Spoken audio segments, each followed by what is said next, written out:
Okay, so now we are doing lesson 3-2, all about direct variation. And direct variation, the only difference between that and a regular equation that we've been graphing and dealing with is that this equation always goes through the origin. And if it goes through the origin of a graph, such as this or this, then the y-intercept will always be 0. Okay, so the way that you could look at this direct variation equation is y equals mx or y equals kx. K stands for constant of variation. Why they have to change it for direct variation from m to k, I'm not quite sure.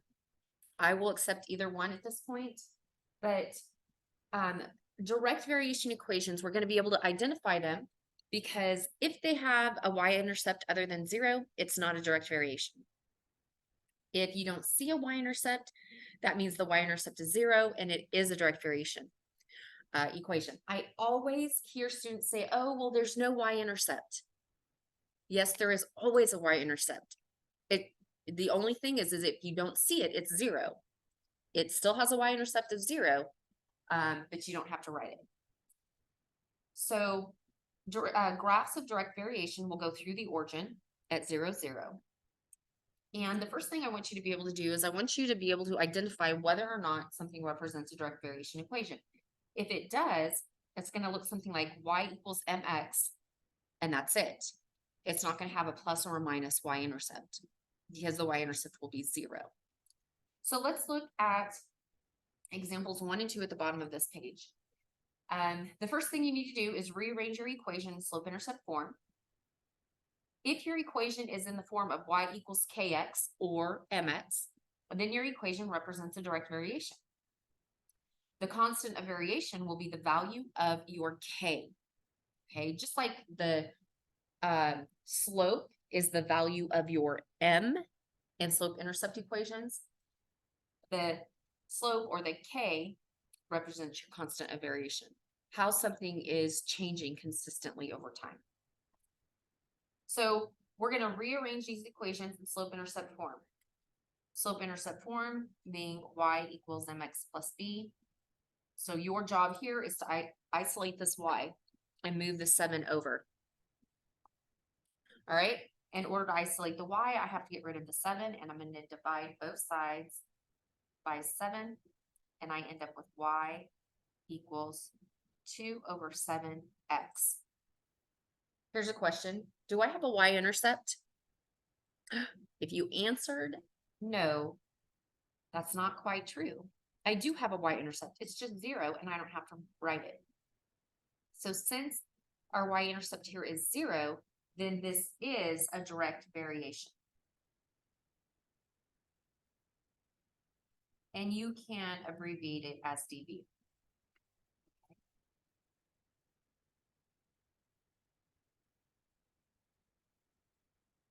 Let's go into the next one.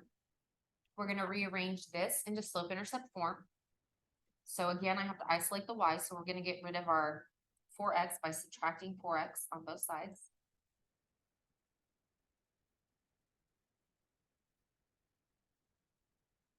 And then we're going to divide everything by 3 to continue to isolate that y.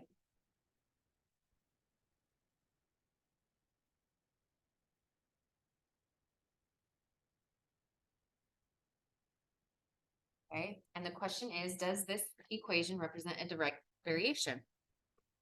The answer is no,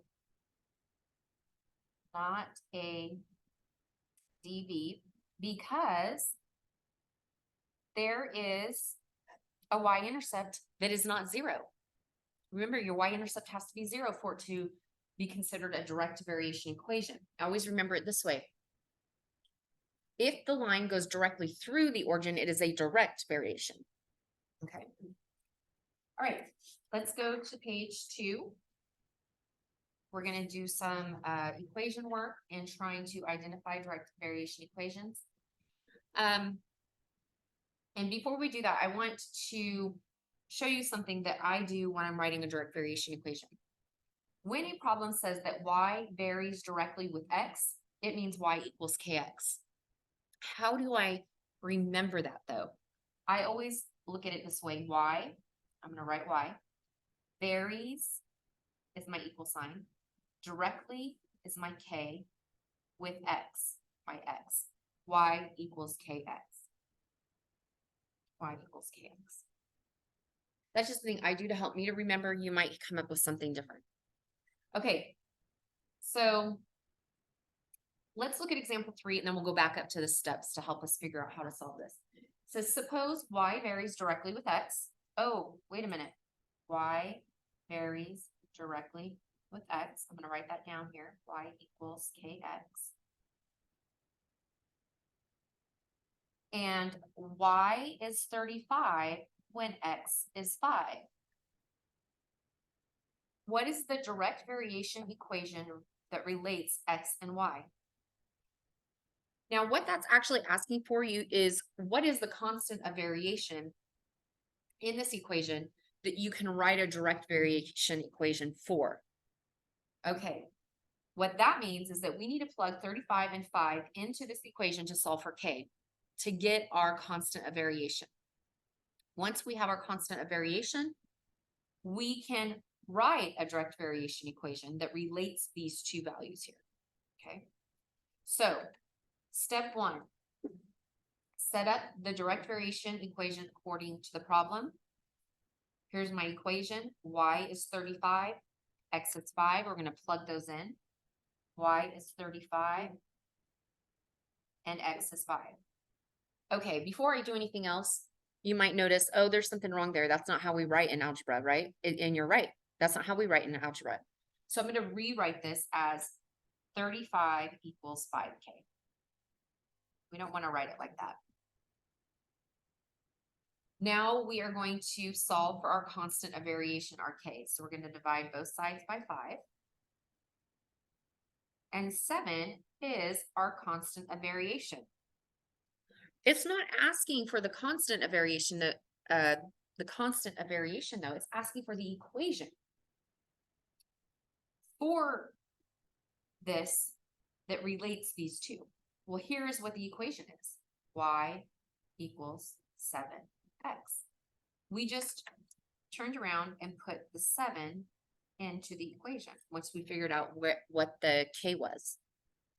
So this right here was your first step. We found out the constant of the direct variation equation. And now it says to graph your direct variation equation. So we're going to graph this right here. We know that the y-intercept is 0. So we're going to plot a point at 0.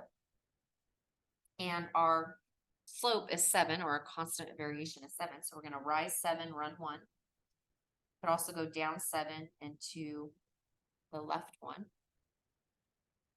And now we're going to draw our line.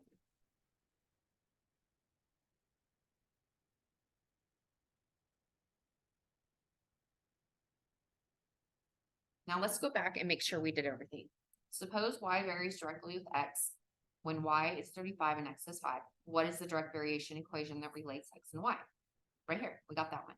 Graph your direct variation equation. Check, we did that. Now, what is the value of y when x is 9? What that's asking you is, if x in the direct variation equation were 9, what would your y be? So we're just going to plug it in. What is y when x is 9? Y is 63. And so we did the last one. We found our direct variation equation, we graphed it, and we found the value of y. Okay. So let's look at example 4. It's just like 3, except it does have a fraction in there. Okay. And if you feel comfortable, you could go ahead and try this on your own. If you don't, you can do it with me. So again, suppose y varies directly with x. I'll write out my formula. Y is 7.5. X is 3. And this time I didn't put my K first and then my 3. I just went ahead and put 3K.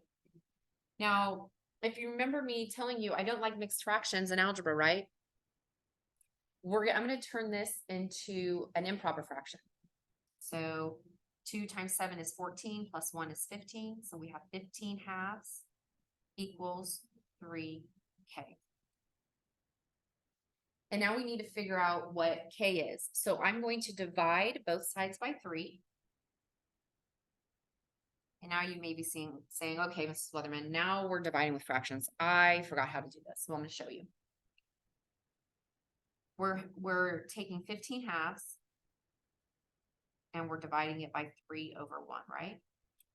But if you remember, you can't divide fractions. You have to multiply by their reciprocals. So instead, it's 15 halves times 1/3. Okay. And I'm going to cross simplify. And I end up with 5 halves equals k. So I found my constant of variation. It says, what is the direct variation equation? So this is the first thing I'm going to write. And my direct variation equation is y equals 5 halves k. Oh, not 5 halves k. 5 halves is the k. 5 halves x. So that is my direct variation equation. Next, we have to graph that equation. So we're going to start at the origin because that's a direct variation equation. And we're going to rise 5, 1, 2, 3, 4, 5, and run 2, 1, 2. I can also go down 5 and to the left 2. And I'm going to draw my line.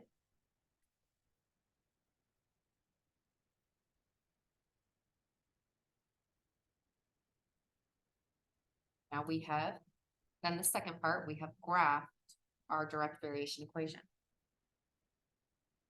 Last part. What is the value of y when x is 12? Well, let's just plug 12 into where the x is. Y equals 5 halves times 12. And I'm going to cross simplify. Y equals 30. Did the last part. You will see quite a few of these on your homework. The key, though, is knowing that when it's asking for a direct variation equation, it's asking for the equation with your constant of variation in it. All right, let's go to page 3. Page 3 is about writing a direct variation equation from a table. So step 1 says determine if y varies directly with x. This means you need to divide y by x for each ordered pair, and if the results are the same or constant, it represents a direct variation. If it is constant, that means k is the constant. Write your direct variation equation as y equals kx. All right, so before we do all that, you know how I said that our direct variation equation is y equals kx, right?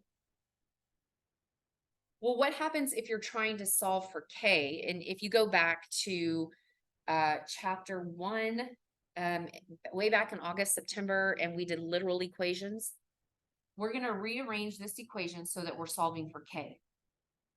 That means I need to isolate k by getting rid of the x. So I'm going to divide both sides by x. And I end up with y divided by x gives me k, just like over here. So if we want to know what the constant of variation is, all we have to do is divide our y by our x. And if it's the same every time, then we have a direct variation. If it's not the same, then it is not a direct variation. So let's see what happens when we do this first one. Here, I'm going to take 6 over 4, and I'm not going to divide them. I'm just going to simplify them and leave them as fractions, okay? When I simplify, I get 3 halves. Let's do this one. Y divided by 8, which is 12 divided by 8. When I simplify it, I can divide them both by 4, and I get 3 halves. Let's do 15 over 10.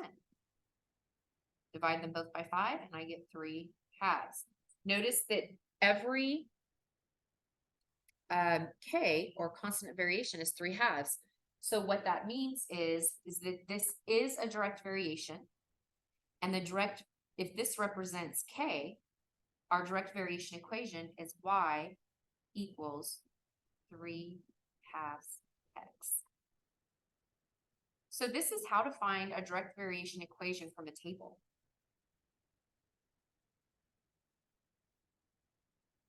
Let's go to this next one. Now we're going to take 3.2 divided by -2, and that's going to give us a, let's see, a -1.6. 2.4 divided by 1 gives us 2.4. Already I can tell without doing anything else that this is not a direct variation, or this table doesn't represent a direct variation because our two constants of variations are different.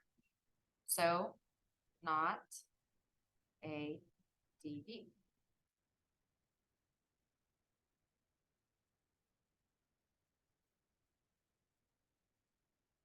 Okay, let's go to this last one. We do have problems on the back page, but they're ones that are similar to what you'll find in your homework.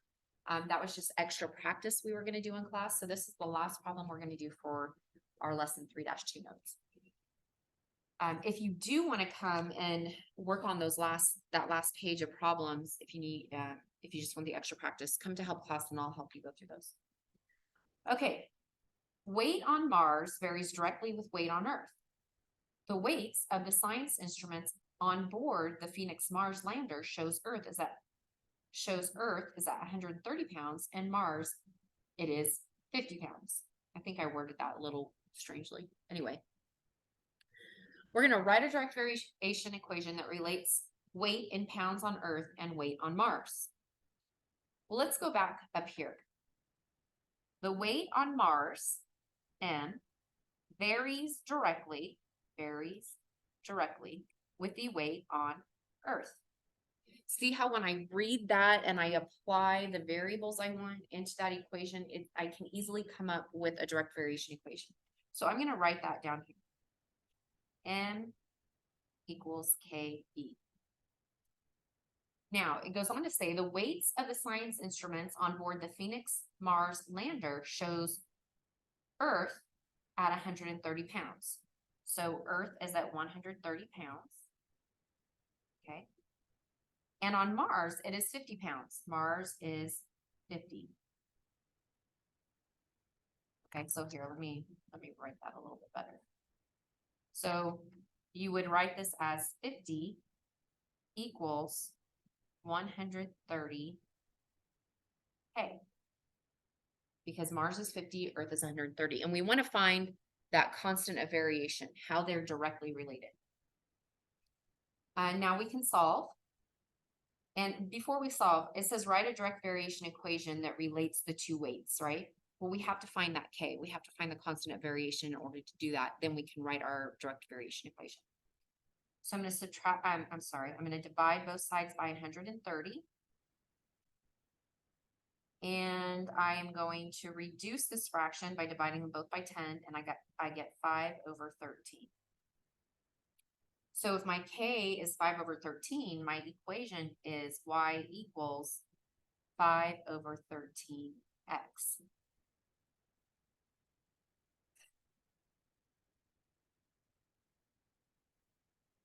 Now what I'm going to do is I'm going to graph it. So we have Mars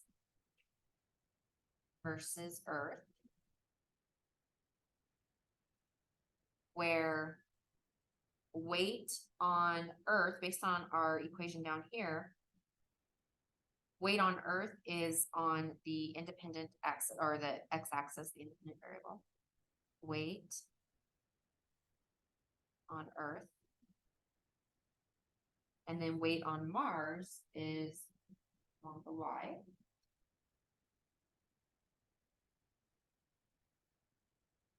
And now I need my increments. If I start at 0 and I'm graphing 5/13s, I can go by ones. So let's do that. 1, 2.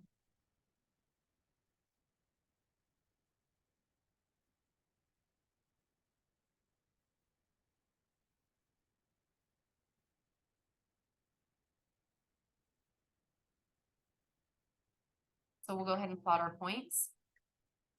We start at the origin and we rise 5 and we run 13 and we're about right here. And then we, remember, you only need 2 points to graph a line, so this works out for us on this graph to go by ones. And this graph represents the direct variation and shows how Mars, the weight on Mars varies directly with the weight on Earth. Okay. There we go. Okay, so that concludes lesson 3-2. Remember, I'm going to flip to 4 real quick. These are just additional problem types you may see on your homework, so we're not going to do that through the notes process. But again, if you want to come try them and then come in to help class and check them, you may do so. All right.